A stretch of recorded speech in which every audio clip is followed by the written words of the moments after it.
Kapatid, no, na matapos na itong tag-init na to, grabe talaga.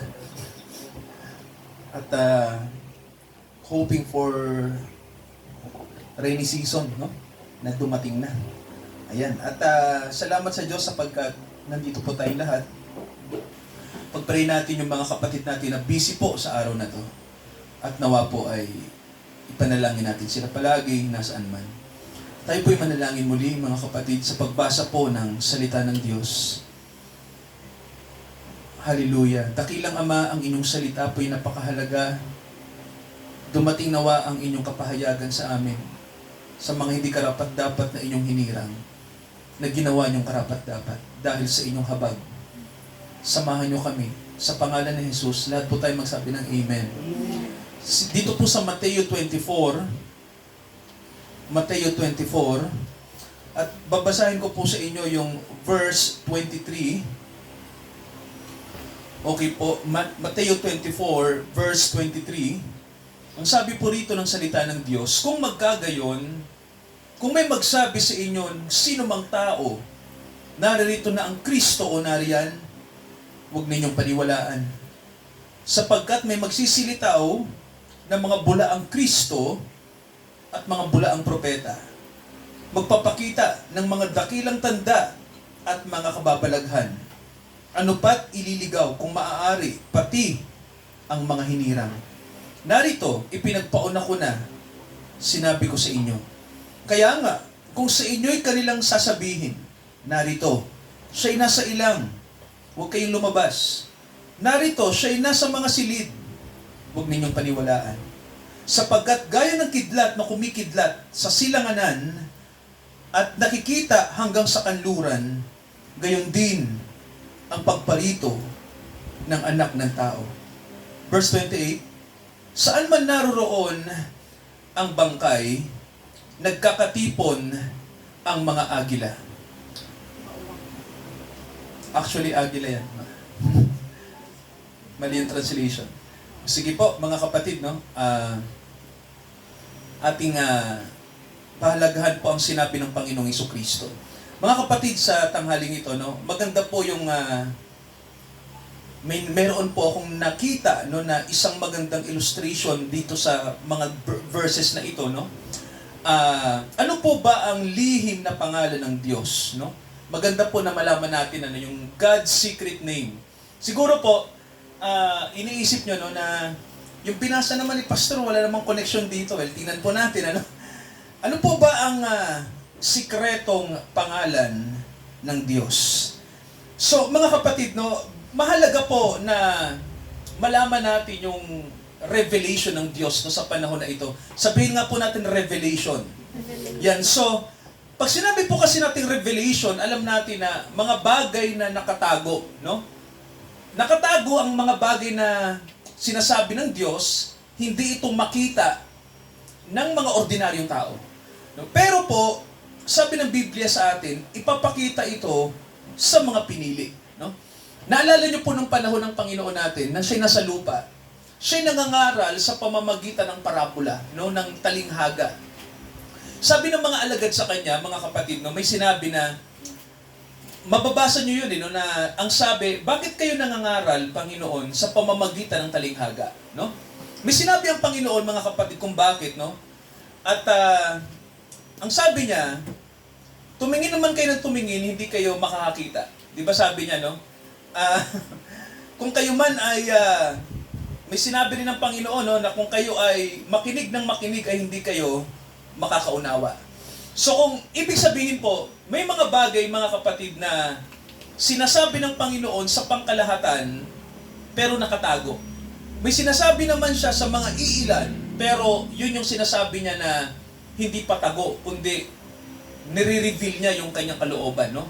Kaya, alam niyo po, mga kapatid, mahalaga na mayroon tayong panahon sa Diyos. Amen po ba ron, no?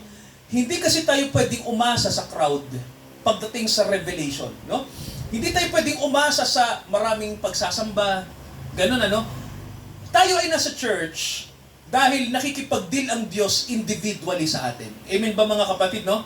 Nakikipag-deal siya corporately as a church, pero nakikipag-deal din ang Diyos sa atin privately, no? kung may sinasabi siya na kailangang ipaalam sa isang individual, sasabihin niya po yun, no? Naalala niyo po ba si Ananias at si Sapphira? Di ba na nandaya sila? Di ba no, na may nabenta silang lupain, nag-donate sila sa church, pero nandaya sila. Di ba may sinabi ang Panginoon na may mali silang ginawa, di ba? Hindi naman sinabi doon sa Bible na nagsabi ang Panginoon sa lahat ng alagad no, na mali, may mga mali kayong ginagawa, no? Pinartikular niya yung mag-asawa. Tama ho ba? So, mga kapatid, ganun din no, sa case ni Pablo, nung nananalangin ang mga alagad, may sinabi ang Panginoon sa ilang mga elders ng church. Ang sabi sa aklat ng mga gawa, ihiwalay niyo si Pablo at saka yung isang alagad ko dahil mayroon akong ipapagawa sa kanila. No? So, kung titingnan niyo po, particular, no, may sinasabi ang Panginoon sa atin. No? Kaya, mga kapatid, no, sa panahon natin ngayon, ganun din ang dealing ng Diyos. No?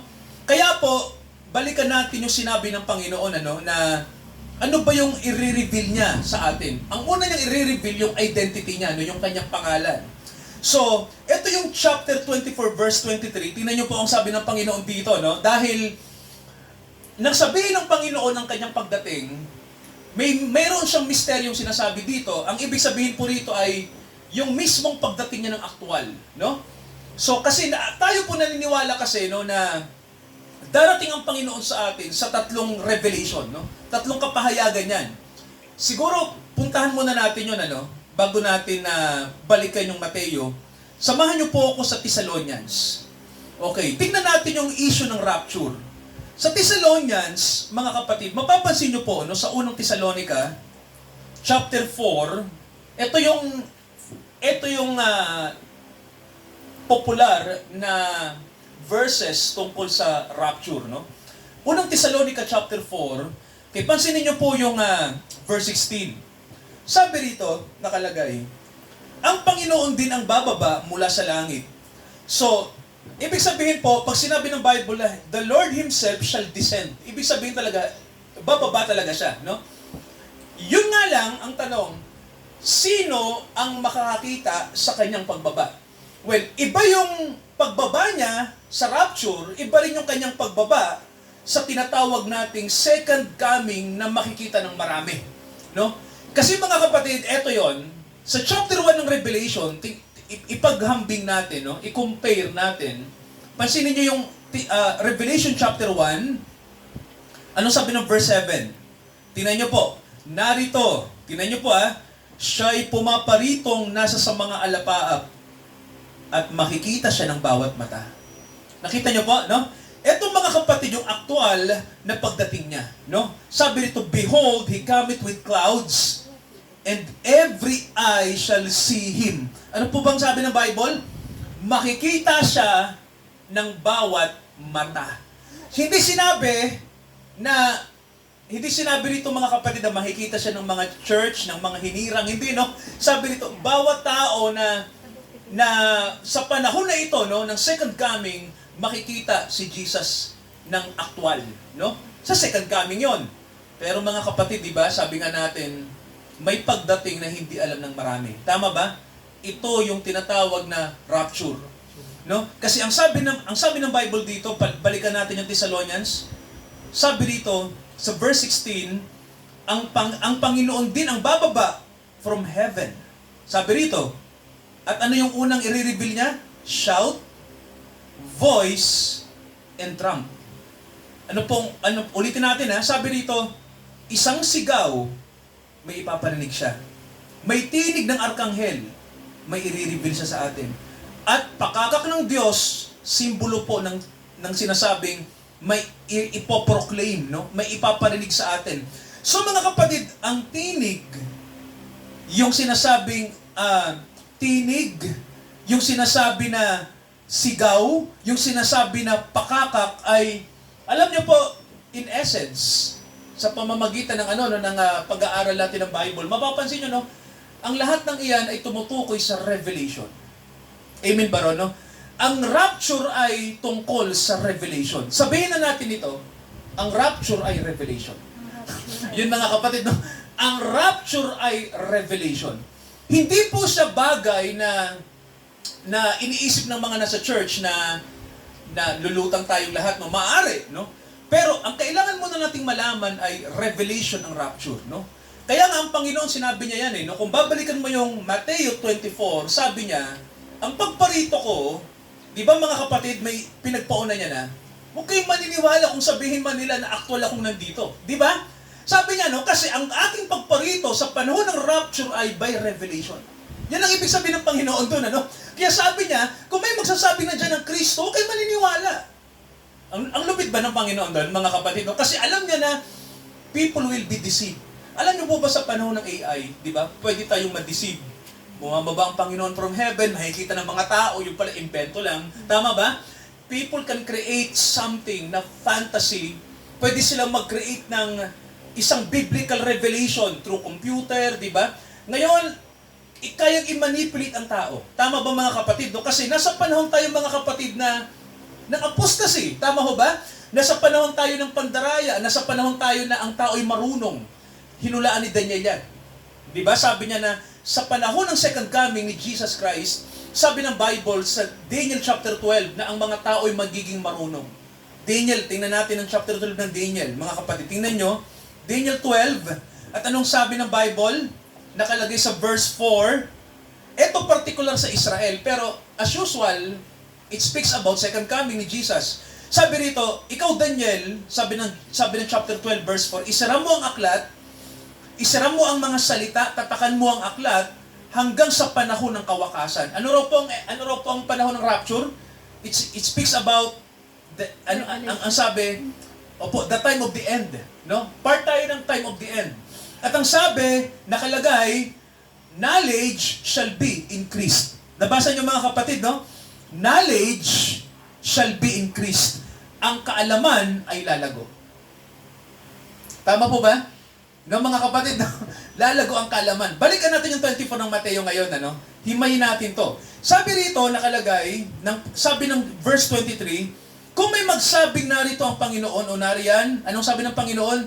Believe it not. No? Sabi niya ito, believe it not.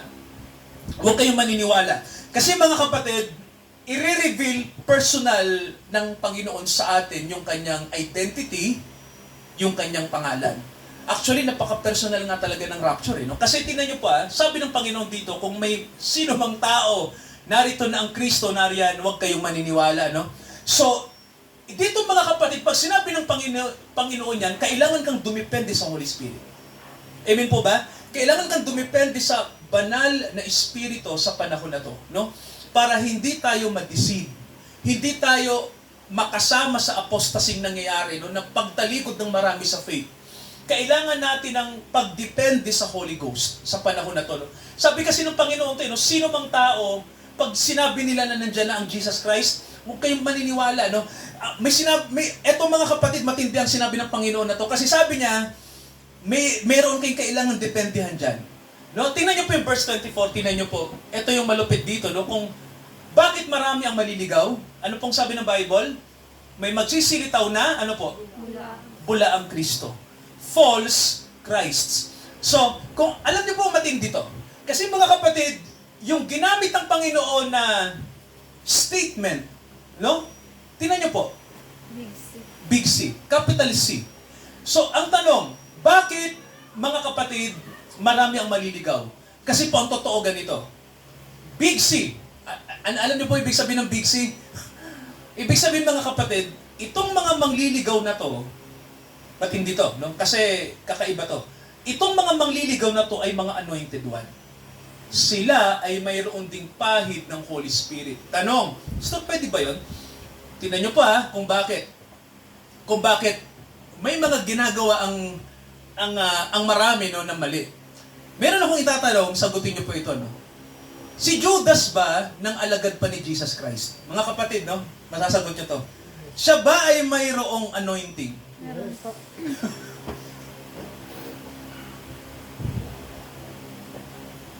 Tama ba, sir? Di ba? Kasi mga kapatid, isa sa mga apostol si Judas. Tama ho ba? At siya ay mayroong anointing. Ibig sabihin po, binigyan siya ng Diyos ng authority. Di ba? Nung mag-utos ang Panginoon sa mga alagad siya, di ba sinabi niya, buhayin niyo ang patay. Di ba sabi niya, magpagaling kayo ng mga may sakit. Si Judas nung time na yon, kasamang minamanduhan. Ibig sabihin, may kapangyarihan si Judas nung panahon na yon. Tama ba? Tama ba mga kapatid? No? Kaya eto din ang mangyayari sa panahon natin, ano? Yung mga end-time Judases ay magsisilitaw. No? Sila po ay, tinan nyo mga kapatid, kakaiba to hindi sila nasa labas ng church, ano daw pong sabi? Sila ay nasa, nasa loob. Sila ay nasa mga institusyon. Sila ay may mga titulong ordinado, reverendo, mga lingkod ng Diyos sila sa paningin ng denomination. Kaya ang sabi rito mga kapatid doon, false Christ shall arise. Ibig sabihin, yung mga anointed ones, pero iba ang agenda nila, gagamitin nila yung authority galing sa Diyos para iligaw ang mga tao. Malupit ba? Di ba malupit? Mga kapatid, no? And then ang sabi rito, ano pang sabi mga kapatid? False prophets. Nakita niyo po? Di ba, no? Pero matindi talaga yung yung P dito kasi kay Kristo lang talaga, sa Panginoon lang natin yung big P. Pero yung big C talaga malupit to. No? Sabi rito, and then ang sabi, etong malupit, no? Kung bakit mga kapatid, kung bakit darating yung mga tinatawag na great signs and wonders. Kasi mga anointed nga eh. Nakita niyo po, sabi mga kapatid, no? Magpapakita sila ng mga, ano po, sabi? Anong gagawin ng Antichrist? Sabi yung magpapakita ng mga dakilang tanda at mga kababalaghan. So kung titingnan nyo mga kapatid, iisipin nyo to no, na paanong mangyayari yan? Kasi mga kapatid, yung mga gagamitin din ng kaaway ay manggagaling din sa rooster ng institusyon ng church. Kaya sabi rito, ano pat, tinan yung sabi ng Panginoon, ano pat, kung maaari lang, no, pati ang mga hinirang ay maliligaw. So mga kapatid, naiintindihan niyo po yung pinag-aaralan natin. No? Siguro iniisip niyo no, na paano ba hindi tayo dapat maligaw sa ganitong sitwasyon? Pinagpaunan na ng Bible sa atin to. Di ba sabi nga sa atin kanina, pag ni-reveal ng Panginoon yung kanyang revelation, yung kanyang identity, kailangan i-reveal niya ito sa atin personally. No, i-reveal niya sa atin ito, mga kapatid, no, through the Holy Spirit. Kaya po, eto no, may nakalagay sa Colossians, no, eto basahin natin to mga kapatid, no. Colossians, maganda malaman natin to, no. Colossians chapter 1. Okay. Chapter 1 verse 26. Okay, Colossians 1:26. Okay. Alam niyo pong Panginoon, di ba sabi nga natin, nire-reveal niya ang mga bagay hindi sa lahat ng tao. Tama ho ba? Kundi sa mga hinirang. Basahin natin yung 26. Maging ang hiwaga na inilihim sa lahat ng panahon at lahi. Mayroon bang inilihim ang Diyos sa Israel? Mayroon, no? Ano po yun? Yung pagtawag niya sa atin. Di ba? Alalahanin niyo po mga kapatid, no, na ang pagtawag ng Diyos sa atin, hindi dahil deserving tayo. Amen ba ron, ano? Dapat alam natin yan. Hindi dahil tayo ay mas worthy sa kanila, no? Walang ganun, ano? Nahabag lang siya talaga sa atin. Ang sabi rito, datapwat ngayon ipinahayag sa kanyang mga banal. No? And then, 27, anong sabi? Tingnan niyo po. Minagaling ng Diyos na ipakilala kung ano ang mga kayamanan ng kaluwalhatian ng hiwagang ito sa gitna ng mga hintil. So eto po, mayroong particular na revelation ang Diyos sa mga hintil. No? Particular sa church. Ano po yon? Tingnan niyo po, ang susunod na pangungusap. Ang sabi, ito'y si Kristo na nakanino po? Na nasa inyo. Mga kapatid, no, take note lang Christ in you. Kasi eto mga kapatid, crucial ang Christ in you, tatlong salita. Christ in you. Sabihin nyo nga po, Christ in me. Sabihin nyo nga po, Christ in me, no? Ito yung napaka-crucial sa end time. Kasi mga kapatid, kahit ang Christ in you, kailangan itong ipaliwanag ng dyablo ng kakaiba. Kasi sa panahon ng end time, may isang movement na kilala, no? Ang New Age, no? Sabihin nyo nga po, New Age movement. No? Ang New Age movement, para alam nyo mga kapatid, ito yung task ng ecumenical churches, no? Yung mga universal church na ang lahat ng relihiyon ay pag-isahin.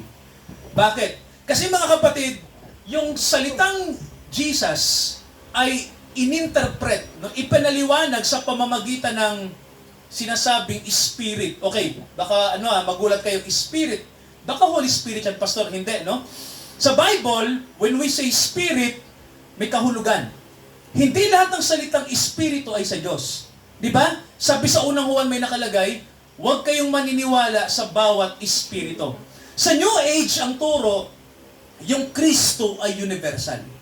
Alam nyo po, universal lang si Kristo kapag ang pinag-uusapan ay yung kanyang pagiging Diyos. Mga kapatid, no? Pero, sabi ng Bible sa atin, ito yung malupit, si Kristo ay partikular pagdating sa salvation. Amen ba ron? No? Kasi ang salvation, mga kapatid, tandaan natin, bagamat panawagan ito sa lahat, pero alam natin, ang kaligtasan ay sa pamamagitan ng biyaya. Di ba mga kapatid, no? Kasi ganito yan, kung ang biyaya ay para sa lahat, walang pupunta sa impyerno. Nakikinig? Di ba? Kung ang biyaya ng Diyos ay para sa lahat, walang mapapahamak. Tama ho ba? Pero kung ang biyaya ng Diyos ay para sa mga tatawagin, natural mga kapatid, may logic ang John 3:16. Tama ba? Na ang sabi, for God so loved the world, tama ba? That He gave His only begotten Son, that whosoever believeth in Him, ang condition kapag ikaw ay tinawag, you believed and you repent. Di ba? You believe in Jesus and you repent. Kilala mo ang Panginoon, di ba? Pag hindi mo yan ginawa, kapag hindi ka kasama dyan, anong sabi? Sir, ano ang kapalit? Anong sabi? For those who believe, di ba? Para hindi mapahamak. So, may kapahamakan sa hindi maniniwala. So, ang kaligtasan, bagamat panawagan ay universal, pero, mga kapatid, no, ang agenda ng Diyos, tawagin ang kanyang mga tupa. Amen ba ron? Kaya rito, kung titingnan nyo, no, balikan natin, Christ in you, hindi po yan universal. No? Ang Christ in you, well, sabihin na natin, universal sa lahat ng tinawag. Kasi mga kapatid, ang pagtawag ng Diyos, universal naman talaga. May tatawagin sa Africa, may tatawagin sa Middle East. Tama ba? Ngayon sa Philippines may tinatawag, di ba? Philippines, Cambodia, kahit saang bansa, may mga hinirang dyan. Di ba mga kapatid? No? Pero hindi lahat ng tao hinirang. Tama ba? Di ba hindi lahat no? So, ang New Age iba. Ang New Age ganito. Automatic daw, yung Kristo, si Kristo raw nasa lahat. Di ba, no? Kasi daw yung Espiritu ng Diyos nasa lahat. Well, totoo naman na ang buhay ng Diyos nasa lahat. Pero mga kapatid, hindi lahat. Di ba? Hindi to applicable sa lahat. Mga kapatid, no? Ito'y applicable lang sa mga Gentile na tinawag ng Diyos noon pa. Na ang sabi, itong Kristong nasa inyo, hindi ito espiritu ng tao, no? Iba to, no? Alam niyo kung ano to? Ito yung espiritu ng katotohanan. Basahin natin yung John. Tingnan niyo mga kapatid, no? Juan, okay, tingnan niyo to. John, okay, basahin ko lang po, no? Yung verse na ito. Okay, John 14:17. Tingnan niyo po, John 14:17. Okay, anong sabi ng Bible? Pagdating sa Holy Spirit, okay, 17 pala, 14:17. Sabi rito, ang Espiritu ng katotohanan, yung tinutukoy ng Panginoon na darating. Amen ba? Dumating siya nung Pentecost, dumating siya nung 1906. Mga kapatid, no? Alam niyo ho ba yun? No? Yung sinasabing restoration ng giftings, nagkaroon uli ng speaking in tongues, di ba? Kaya lumitaw ang Pentecostal movement. Pero mga kapatid, no? May darating pang isa. Sabi rito, ang Espiritu ng katotohanan, tingnan nyo po na hindi matatanggap ng sanlibutan. Tingnan nyo. Ano daw ang Holy Spirit, mga kapatid? Tingnan nyo po. Ano raw? Spirit. Okay. Ang Holy Spirit ba tanggap ng lahat ng tao? Tingnan nyo. Hindi matatanggap ng sanlibutan. Kaya kung may Holy Spirit na sinasabi, pero tanggap ng lahat ng tao, sir, totoo kaya yun? Di ba? Maliban na lang kung hinirang yung mga tumanggap, no? Kasi mga kapatid, part na ginagawa ng Panginoon sa tao ay to edify us, to correct us from our sin. Tama ba mga kapatid, no? Itama ang mali, itama tayo, i-rebuke tayo, gabayan tayo, iwasto tayo, disiplinahin tayo. Yan ang ginagawa ng Holy Spirit. Amen ba mga kapatid, no? Ganon ang ginagawa ng Panginoon, no? Hindi siya nang tolerate ang kasalanan. Hindi ganon ang Holy Spirit, no? Kaya mga kapatid, sa pagdating ni Jesus, hindi sensationalism, hindi fantasy, ito ay tungkol sa revelation ng Holy Spirit. Kaya sabi ng Panginoon sa atin, ang Holy Spirit, hindi ito tanggap ng sanlibutan, sapagkat hindi nito siya nakikita, unang-una, at hindi kilala ng sanlibutan ang Holy Spirit. Ibig sabihin, pag karaniwang tao ka, hindi mo siya kilala. Di ba? Kaya hindi pwedeng sabihin na ang Holy Spirit ay nasa lahat. Ang New Age ay maling turo. Hindi yan sa Diyos. Okay? Balikan natin uli yung Mateo 24. Sabi ng Panginoon, itong mga false prophets at false messiah ay darating, magpapakita ng kababalaghan. Ano sabi niya sa verse 25? Tingnan niyo pong sabi niya, isang verse to na maganda, no? Sabi niya, "Behold, I have told you before." Di ba? Nagbigay ang Panginoon ng reminder sa atin. Pinagpauna ko ng sinabi sa inyo, mangyayari yan. Di ba? Tuloy natin ang pagbasa. Kaya nga, kung sa inyo'y kanilang sasabihin narito, nasa disyerto siya, ano sabi ng Panginoon? Huwag kayong magsilabas. Tama ba? Narito siya, nasa mga silid. Pumasok na rin siya sa silid. Anong sabi niya? Huwag kayong maniniwala. Di ba, no? Etong malupit. Verse 27, tingnan natin. Okay, anong sabi ng Panginoon dito? For as the lightning cometh out of the east, silanganan. What a word. No, mga kapatid? Saan nagkasala ang tao? Nasaan yung Garden of Eden? East. Tama, nasa east. Saan kaya banda, sir? Hindi natin alam, no? Pwedeng nasa Middle East, pwedeng nasa Far East. Tama ba? Basta nasa east. May tanong ako, anong nasa east? Ano ang mga nasa silang... Ano ba ang tradition sa Eastern? Nandito ang lahat ng religion. Napansin niyo po, di ba? Buddhism, Islam, Christianity. Di ba mga kapatid, ang West, wala silang religion. Pagano. Pero ang nandito sa East, nandito ang mga religion. Napansin niyo ba mga kapatid, di ba? Buddhism, nandito lahat. Bakit nandito ang religion sa East? Tingnan niyo mga kapatid, sino ba yung nagpakilala ng religion sa tao? Sa Garden of Eden. Si Bonhoeffer, isang theologian, sabi niya, ang unang religious question ay ginawa ng serpent. Sabi niya na, totoo bang sinabi ng Diyos?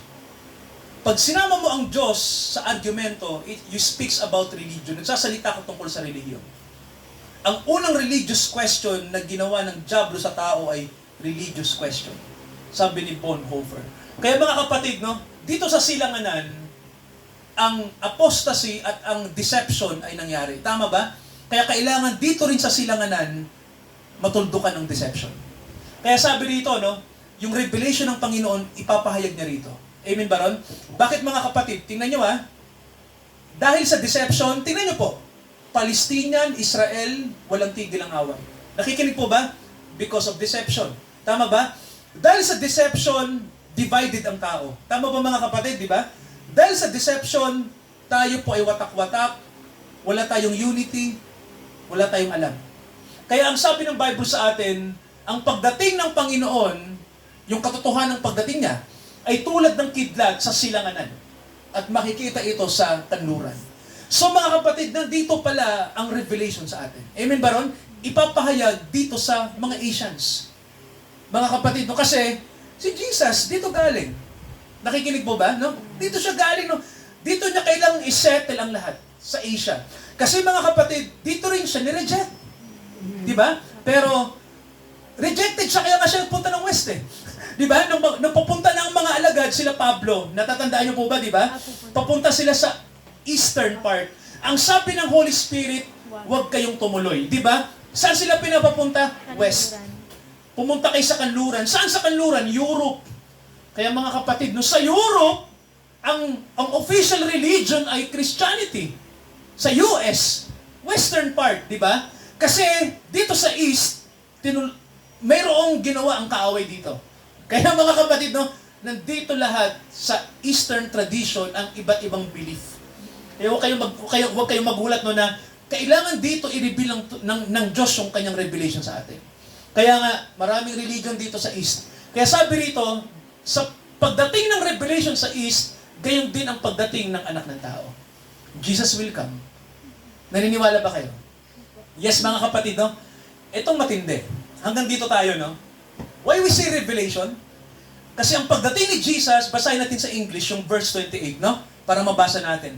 Anong sabi ng Panginoon? For wheresoever the carcass is, there will the eagles be gathered together. Sabihin nyo nga mga kapatid, gathering of eagles. Ngayon, ano ba ito? Ano ba tong gathering of eagles na to?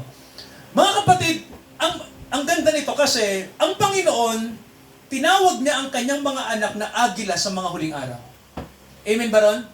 Ang mga anak ng Diyos, tinawag niyang agila, no? Yung translation na uwak, maling ano po yan, mistranslation yan mga kapatid, no? Kasi, ang King James Bible, ang ginamit dyan ay agila. Okay? Hindi siya uwak. Okay? So, tanong, anong kinakain ng agila? Maganda malaman natin to. Ano bang kinakain ng agila? Opo, pero may isang gusto siya ng agila. Fresh na karne.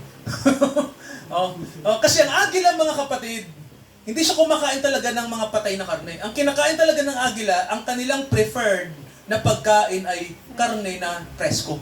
Kaya nga ang agila nandadagit eh. Napansin niyo po, di ba? Nandadagit ang eagle eh. Kaya, it means mga kapatid, no, na bakit sinabing wheresoever the carcass, di ba, narinig niyo po bang Panginoon doon sa communion? Di ba, anong sabi niya? This is my body. Di ba sabi niya, eat this, di ba? Pinakakain niya ang kanyang katawan. Mga kapatid, kasi, di ba, no? Kasi, ang salita ng Diyos, katawan ng Panginoon na pinagputol-putol at ibinibigay sa atin, may nire-reveal siya. Yun ang ibig sabihin, ano? When we say, mga kapatid, this is my body, yung salita ng Diyos, ibinibigay sa atin. Di ba? Yung salita na tinatawag na katawan, mga kapatid, no? Binibigay sa atin. Amen ba ron? Kaya ang sabi rito, kung saan may revelation, nandoon ang mga eagles. Yun ang ibig sabihin, no? Kung nasaan ang katawan, doon kumakain ang agila. Ibig sabihin, mga kapatid, kaya agila ang symbol ng end time. Alam niyo kung bakit? Kasi mga kapatid, yung pagdating ng Panginoon sa atin ay darating siya through revelation. Naintindihan niyo po, ano? Yun ang kanyang pagdating sa atin, no? Mayroon siyang ipapahayag sa pamamagitan ng sigaw, sa pamamagitan ng tinig at trumpeta, na kung saan simbolo ito na ibinibigay ng Panginoon yung kanyang revelation through the Holy Spirit sa atin. No? Sa mga agila ng huling panahon. Yun mga kapatid, kaya eagle, tandaan natin ang agila po, mataas ang lipad, tandaan nyo po nakatutok sa araw ang mata, mga kapatid, no? At kaya nilang pakainin ng dugo ang kanilang mga inakay. Anong ibig sabihin, mga kapatid? Anong pinapakain ng agila sa kanilang inakay? Dugo. Di ba? Yung susugatan ng agila ang kanyang sarili, pag tumulo yung dugo, iinumin ng inakay. Alam nyo po kung bakit ginagawa ng eagle yan. Di ba mga kapatid, no? Para tumibay yung mga Oo. Tumibay at tumatag yung mga eaglet na yan, no? Yung mga agila na yan. Para mga kapatid, sanay tayong kumain ng buhay na bagay, no? Ganon. Alam niyo po simbolo 'yun. Nakikinig po ba na ang revelation kasi, mga kapatid, tandaan niyo po ito Ang revelation kasi, hindi mo yan maririnig, particular ngayon sa mga denomination. Maririnig mo lang yan sa tinig ng Holy Spirit. Kaya ang gusto ng Panginoon lagi sa atin, pray, meditate, meron kayong personal na communion sa Diyos. Ang agila, mga kapatid, tandaan nyo to hindi by pact. Lumilipad tayo ng sabay-sabay, pero may kanya-kanya tayo ng ginagawa. Tama ba? Ganun ang eagle, mga kapatid, no? Pwede siyang lumipad ng solo. Pero hindi tayo solo. Diba, no? We are one body. No? Iisa lang yung kinakain natin, iisa yung goal natin. Mga agila ng Diyos, iisa yung goal natin. Kaya sabi ni Jesus, sa pagdating ko, sabi niya, huwag kayong maniniwala sa tao. Di ba sabi niya, maniwala kayo sa Holy Spirit. Amen ba, mga kapatid, no? Sabi niya, no, huwag kayong maniwala sa tao, maniwala kayo sa revelation ng Holy Spirit. Doon kayo maniwala, no? Ito yung time na kailangan isik natin ang Holy Spirit. Ito na yon, mga kapatid, no? Kasi nandito tayo sa panahon na magugulat ang marami pag nangyari na yung rapture. Tandaan natin, sa panahon na to, hinulaan ng Panginoon ng lahat. Mga kapatid, basahin natin yung litanya, no? Before we pray. Tingnan nyo po, ang mangyayari sa huling panahon. Tingnan niyo po chapter 24 din ng Mateo. Tingnan niyo po ang sabi ng Bible. Okay, verse 8, tingnan natin. Yung sinasabi na pasimula ng kahirapan. So tingnan natin.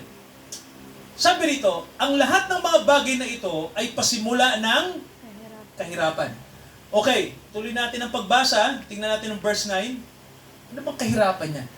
Kung magkagayoy, ibibigay kayo sa kapighatian, affliction. Okay? Sabi rito, kayo'y papatayin, i-reject.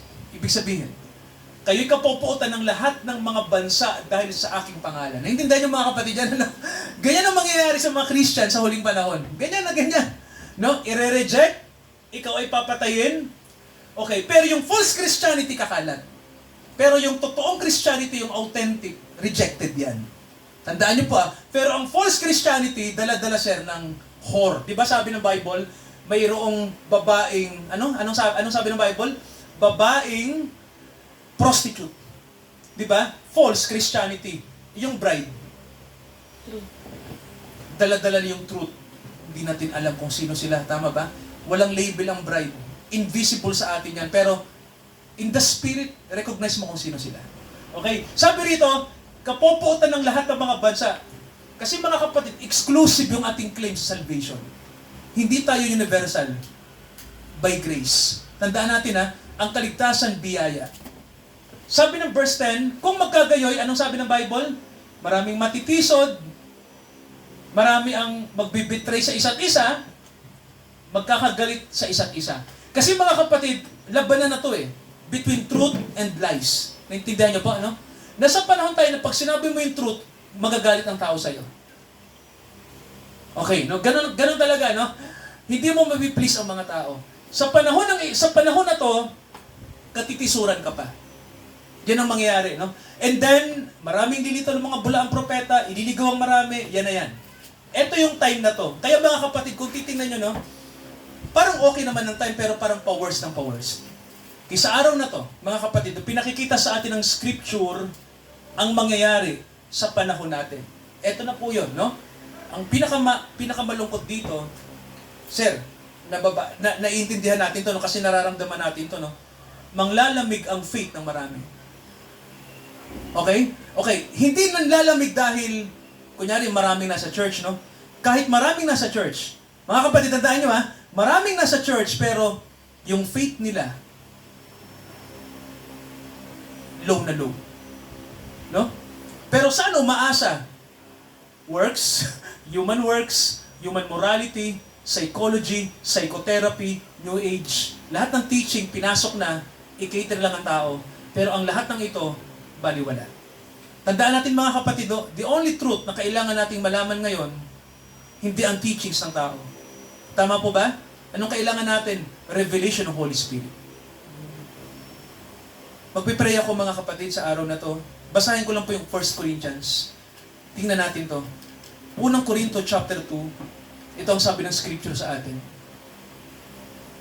Unang Corinto chapter 2. Okay. Basahin natin ang verse 5. Sabi ng Panginoon, tingnan nyo to mga kapatid, no? Alam niyo, nakakatakot ng time natin, ano? Kasi, ang mga tao, hindi tayo nag-i-evaluate sa pamamagitan ng Scripture at Holy Spirit. Tama ba? Ang matalinong nakikinig, mga kapatid, no?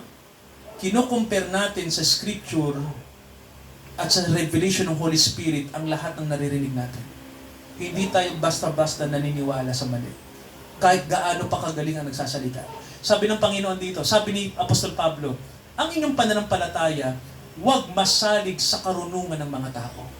Tama ba mga kapatid, no? Kundi, anong sabi? Saan daw tayo dapat magtiwala? Sa kapangyarihan ng Diyos. Anong sabi ng verse 6? Nagsasalita kami ng karunungan sa mga may gulang. Anong kailangan natin ngayon? Kailangan mga kapatid, abutin talaga natin yung perfection. Amen ba ron? Perfection, not in a sense na maging perfect tayo sa ating sarili. Ang ibig sabihin ng word dyan ay to mature. Tama mahal? Para lumago ka sa unawa. Amen ba ron? No? Sabi rito, hindi karunungan ng sanlibutan ito ang aming tinuturo. Tama ba? Hindi Sabi dito, unang mga may kapangyarihan sa mundong ito. Nang mga ito, anong sabi ni Pablo daw, yung worldly wisdom, saan doon nauuwi? Kahit matalino ka pa sa mundo, saan mauwi yan? Wala. Mga kapatid, di ba? Wala lang. Kundi anong sabi? Ano sabi ng verse 7? Sinasalita namin ang, wisdom of God. Tama ba mga kapatid, no? Sinasalita namin ang karunungan ng Diyos, saan po? Sa hiwaga. Di ba? Hiwaga. Tingnan niyo po, di ba? Mystery. Ibig sabihin, nakatago kasi sa paningin natin di ba? Yaong karunungang itinalaga ng Diyos. Sir, may itinalaga ba ang Diyos na karunungan hindi nakikita ng pangkaraniwang tao? Yan, tama, no? Bago nilalang ang mundo. Para ito, sir, sa kaluwalhatian ng mga anak ng Diyos. Kaya sa araw na to, mga kapatid, no, nawa tanggapin natin ang revelation na yan. Amen po ba ron? Kung tatanungin niyo ako, Pastor, ano yung revelation na yan? Brace yourself. We will pray, no? Mag-pray tayo sa araw na to. Hallelujah, praise God. Purihin ang Panginoong Jesucristo. Amang makapangyarihan sa lahat. Maraming bagay na dapat naming malaman sa inyong salita. Maraming bagay. Kaming mga tao, Ama, umaasa kami sa karunungan ng mundo. Umaasa kami sa sarili naming karunungan. Umaasa kami sa sarili naming diskarte. Umaasa kami sa psychology, sa psychotherapy. Umaasa kami sa human marketing. Umaasa kami sa mga tinatawag naming mga gimmick ng tao. Kahit kami po, ginagawa namin ito.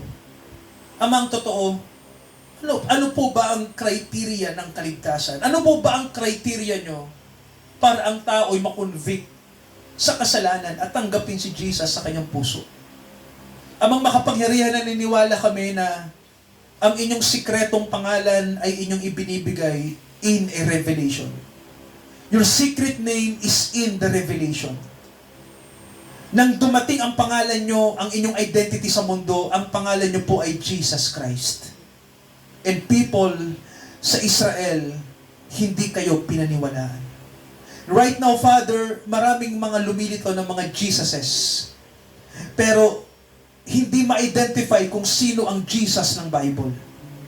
That's why, Father, pinapakita sa amin, Ama, ng inyong anak na ang totoong identity ng aming tagapagligtas, Ama, ay i-reveal lamang sa amin ng Holy Spirit. Who is the Lord Jesus sa panahon namin? Na nagre-reveal from the east to the west. Nagre-reveal ng mga words. Nagre-reveal ng isang katawan na kung saan tumatawag ng mga agila para ang kumain ay magkaroon ng satisfaction. I-bless nyo nawa ang mga kapatid sa household, Father God, na kami ay naririto for the word, sa salita na mahalaga na amin pong pinag-aaralan, pinakikinggan. Nawa, Ama, i-bless nyo po ang patuloy naming pakikinig at pagsusuri ng inyong salita. Patuloy niyong buksan ang aming puso sa katotohanan nyo.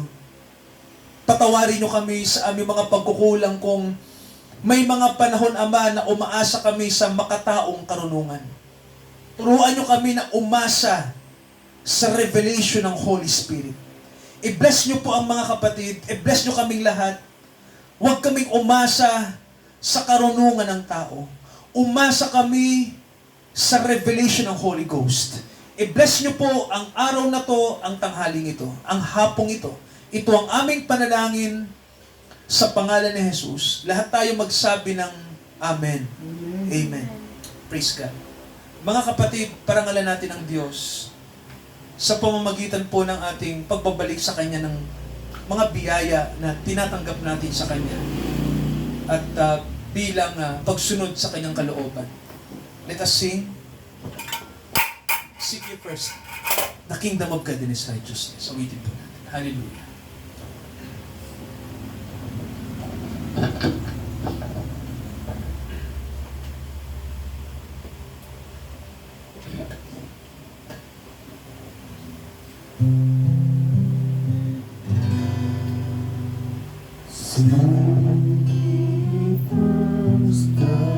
Kingdom of God and His righteousness.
Sa panalangin po ng paghahandog. Father God, narito ang aming mga alay sa iyo, Ama. Pagpalain mo ang bawat isa ang nagbigay na ito, nagsiksikliglig at umaapaw, Ama. Po, Ama. At ang lahat ng mga ito, Ama, ay magamit lamang ayon sa iyong kalooban, sa pagpapalaganap ng iyong banal na salita, sa lahat ng mga pupuntahan ng aming ng iyong mga lingkod, Ama, ay ito'y i-multiply niyo po ng siksikliglig na maging magkasya sa lahat ng kanilang mga kailangan, Ama. Ama, i-bless mo ang lahat ng ito in the name of the Lord Jesus Christ. Amen. Amen. Hallelujah. Sa ating Diyos, dakilang Ama sa langit, Diyos ni Abraham, Diyos ni Isaac at ni Jacob, Diyos ng ating Panginoong Jesucristo, pagpalain niya tayo, samahan niya tayo, gabayan niya tayo sa mga huling araw na ito na ang Panginoong Jesucristo, ang kanyang kapahayagan ay nandito na sa ating kalagitnaan. Nagpapahayag ng mga dakilang bagay na gagawin sa pangkasalukuyan at sa hinaharap upang tayo po na inihanda ng Diyos para sa makalangit na pag-iisang dibdib ng mga anak ng Diyos sa anak ng Diyos. Nawa tayong lahat ay kanyang masumpungan ng mga tapat na mga anak, mga tapat na mga tupa, mga tinawag upang maging agila, upang kainin ang kapahayagan ng ating Diyos. Samahan niya tayo ngayon hanggang sa muling pagparito ng ating Panginoong Jesucristo. Amen, amen, at amen. Amen. Amen. Amen.